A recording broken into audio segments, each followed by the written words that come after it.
Hi, welcome to Forge Krav Maga. My name is Moses and I am a coach here. I teach Krav as well as fitness.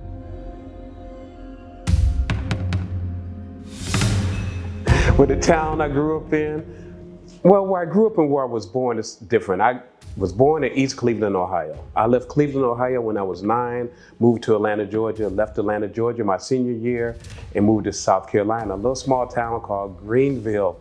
Beautiful place. Wonderful people. Left Greenville, came straight to San Francisco. Well, actually, I didn't come to San Francisco. I went to Stockton first. What I did in Stockton, I learned Krav Maga. I moved to Stockton December 2nd. I didn't know who Stockton was. I thought I was just moving to California. But once I realized what Stockton was, the very next day, I started taking Krav Maga.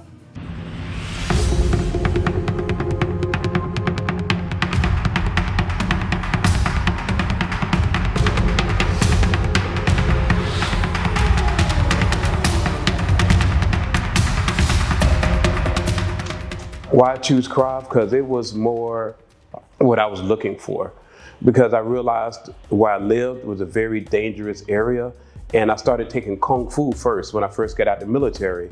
And Kung Fu didn't give me what I need. Kung Fu gave me discipline, but it also was teaching me forms, and I wanted something that was practical, that I could learn and go out and defend myself as well. I was married at the time and I had stepkids, so I wanted to learn something that could help me and my family protect each other and ourselves as well. I ended up in San Francisco because my family is a theater family. I have a theater background. My parents met doing an audition. So my whole life I've been doing improv, been doing theater, stand-up, went to clown college. I'm an eccentric edutainer. So when I got divorced, I moved to San Francisco because I went to the comedy college to do stand-up comedy. So I wanted to learn the rules of stand-up. So I moved to San Francisco to do stand-up, and while I was here, that's how I found this place.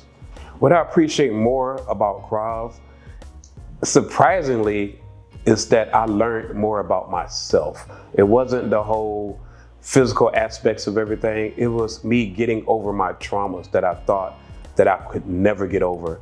And the community is what really kept me too, because I realized studying here and just doing the arts, it helped me to be more transparent, which helped me to be a better person, which helped me to be a better instructor. Because if I keep everything in, I don't know what other people are going through. So Krav really helped me just be a better human. It wasn't more about the physical fitness and about the self-defense. It was about being a good person. And I think that's what I learned more about studying the arts than anything else.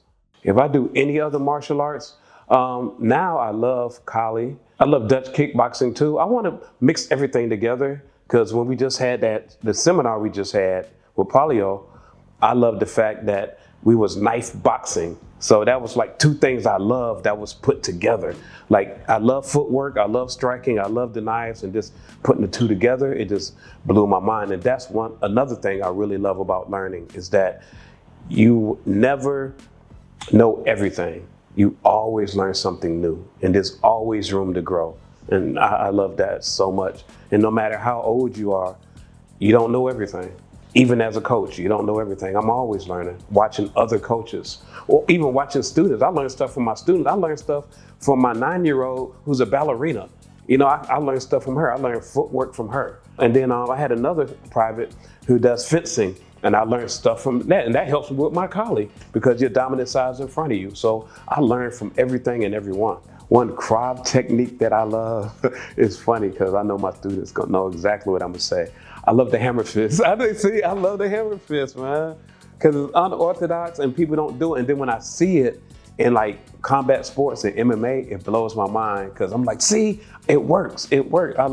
And it minimizes damage to your knuckles. You can do it every direction. I love hammer fists, man. I love hammer fists, forearms, knees, spinning back fists, anything unorthodox. I love all unorthodox strikes.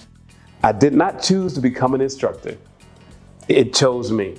I was at work one day when I was a chef, before I retired to be a coach here. I took a day off and I went to the instructor's certification program. Because at the time, back then, it was every Saturday for a year, and you could only miss 2 Saturdays.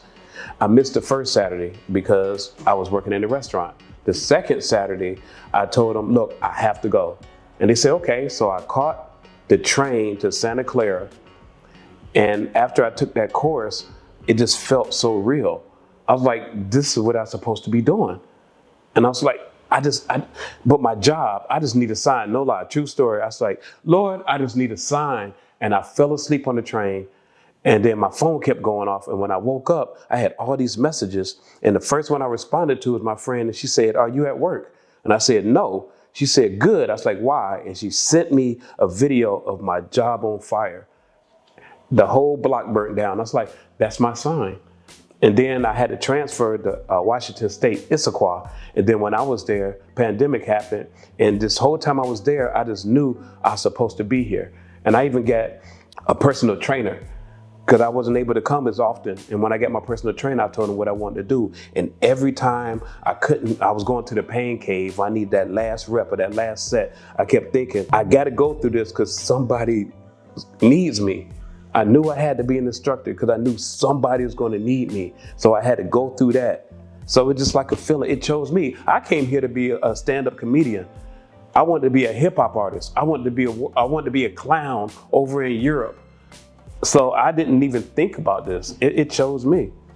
And I just can't say enough about it. That's why I just have so much passion about it, because it's something that chose me that I didn't even plan. My teaching today is before I was more like Drill Sergeant Moses because I had a military background. But now I give people time to breathe. I give people time to learn. I'm more wiser.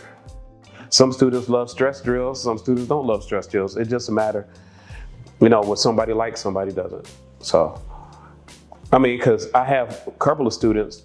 I had one student will come to me and it's like, hey Moses, could you tone it down a little bit? You kind of remind me of my dad. And I'm like, okay. Then I have another student like, dude, I love your class. You remind me of my dad. So it varies. You can't please everybody. The hardest part about Krav Maga instructor training is that sometimes you don't know your own traumas until it come up. That was the hardest part for me. It wasn't the physical part. It was the fact that I had a lot of deep things that was embedded in me that I didn't realize that I pushed deep, deep, deep down. That actually came out during class. So my advice for a new Krav Maga student, do your best. Do your best. It's okay to modify. It's okay to take short breaks, but it's not okay to quit doing your best. Everybody have their own level when it comes to doing stuff physically. Everybody learns differently. So just always do your best. And nobody can be mad at you for doing your best. What you should know about me that you don't know. I'm terrified of Ferris wheels. Yeah, that's my biggest fear. When I was a kid, my mom was pregnant with my sister and they told her, if you get on the Ferris wheel, you can, that induced labor because my sister was late and we got on the Ferris wheel and my mom and my dad was checking on my mom and I kept sliding with the bar was right here. Yeah, so Ferris wheel scared me. So I'm like hanging from the Ferris wheel. And then when I got older, I tried to get on the Ferris wheel, but the guy would laugh at me because I would tell him, could you let me off first? But they always would leave me on top. So Ferris wheels. I'd rather fight a gorilla or a bear before I get on the Ferris wheel. Yeah, I do not like Ferris wheels. So now you know. My favorite Forge instructor, and what do I like about their teaching? Tosca. Tosca is definitely my favorite Forge instructor. I like the way she teaches. She has a teacher vibe. She got that mom vibe and her aggression. My motto is whenever in doubt, be like Tosca. Because I remember Tosca and I went through the fires together to become instructors. And I seen Tosca just go at it where she was just tired and crying and sweat running and tears mixed together. And she's just I have chills right now, man. Tosca is definitely my favorite Forge instructor. My final words of wisdom would be, try to love all living things unconditionally. And live in peace. We live in peace, but prepare for war. Because a person that's violent not going to come at you with peace, they're going to come at you with violence. So live in peace, but prepare for war, and try to love all living things unconditionally.